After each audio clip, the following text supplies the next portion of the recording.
July is packed with camps, trips, and summer adventures. Today I'm setting up my brand new A5 planner for the month ahead, so let's dive in.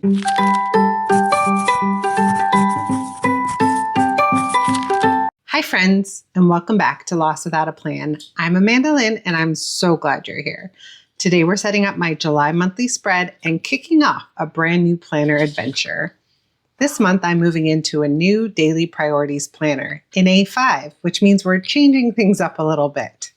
What I love about this planner is that it combines with highlights pages, monthly calendars, week at a glance layouts, and the daily pages all working hand in hand. I'm excited to settle into this new setup and start planning out a month full of summer fun. For today's setup, I'm going to be using the gorgeous Poppy Fields sticker kit from Hank & Plan. Since this planner is an A5, I knew I'd have to adjust the stickers that I normally purchase. Most monthly kits are designed around 1.5-inch squares, but the boxes in this planner are a bit smaller. After comparing measurements, I found that the closest match is the Hobonichi cousin. The poppies are absolutely beautiful in this kit, so I have high hopes for this combination. We have the deco sheet, the standard journaling kit, page B. These are the ones with the 1.5-inch headers, but I figured since they will appear on the highlights page, it's okay if they're a little bit bigger. On the Hobonichi cousin page, we have 2 header strips, 2 smaller washi, date dots for the entire month, a Hello Weekend banner, some teeny tiny checklists, 4 boxes, and 1 full box that probably won't fit inside there, but it might cover up this little calendar over here in the corner. We're going to test things out. We have some day headers here with spaces to put dates. This is actually a weekly sheet, but since it had every day of the month, I figured that I could just cut down here to make it even on both sides and use those as my headers. We're going to play around with it and see what we come up with, right? Hopefully we can get it to work. While I'm decorating, I wanted to share why this kit immediately caught my eye. As a Cali girl, I've always been obsessed with poppies. Not only are they our state flower, but one of the valleys near my hometown becomes famous every time there's a California super bloom. I don't know if people outside California hear about it as much as we do, but after an especially rainy winter, the hills come alive in spring with blankets of bright orange poppies along with purple and yellow wildflowers. For a few weeks, each March and April, the entire mountainsides are covered in color. It's breathtaking. If you're ever visiting Southern California during bloom season, pack a picnic and spend an afternoon exploring the wildflower fields. It's one of those things that photographs beautifully, but somehow still doesn't do it justice. We also have the California Poppy Festival every spring. Sometimes it lines up perfectly with the bloom, and sometimes it misses it by just a tad. But it's always a fun way to celebrate. One of my favorite parts of living here. For the highlights page, since this is the largest selection in the planner, I'm going to repurpose it as my monthly reading list. For the smaller sections, I'm using these as monthly task lists.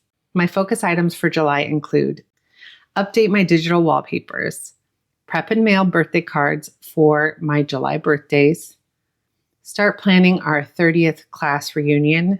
Yikes. At least we're doing it a year early, right? Prepare the upcoming Girl Scout calendar. Update laundry room organization systems. Okay, and then this last page I use as my kit keeper. I use this section to keep track of which sticker kits I use in every planner throughout the year. This makes it easy to look back when I'm filming flip-through videos or searching for a favorite kit. Since this A5 layout is a bit more compact, I'm letting my kit keeper take over the entire page. Now let's move on to the monthly calendar. In week 27, not too much is on the schedule this week, except for Independence Day. We're keeping things pretty low-key with our neighbors. Last year, we had a surprisingly great view of the fireworks from our driveway, so I'm hoping we can enjoy another easy evening at home. Week 28. This week includes a game night at church, which happens to fall right on my dad's birthday. So I'm thinking I might be bringing brownies to that event. My channel anniversary is also on July 10th, which is hard to believe. Happy 4th anniversary, guys. Then we'll start packing up for Bible camp that weekend. Week 29 is one of my favorite weeks of the entire year. I've been attending this Bible camp since I was in the 4th grade. Later, I became a counselor. I've done design work for them throughout the years, and now my daughter is old enough to attend too. We also have a birthday celebration this week, and I'm hoping to tune into the FIFA World Cup halftime show. I'm not the biggest soccer fan, but if Madonna and Shakira are involved, I definitely want to catch that performance. Week 30 includes bingo night and my niece's birthday. Then we have week 31. This week, Violet heads off to lacrosse camp. She's so excited to try something new. Lacrosse wasn't even a thing in Southern California when I was growing up, so I'm interested in learning a bit more about the sport right alongside her. And somehow, after that, we are already looking into August. How on earth did that happen? I'm also working on finalizing plans for a beach trip later on in the month. Fingers crossed we can make all the logistics come together. And that wraps up my July monthly setup in the new A5 Daily Priorities Planner.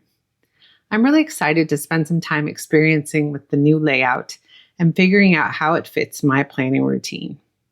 If you'd like to see how I use the Week at a Glance pages and daily pages, be sure you're subscribed because those videos are coming soon. Thank you so much for planning with me today and for being a part of this wonderful community. Until next time, friends, bye for now.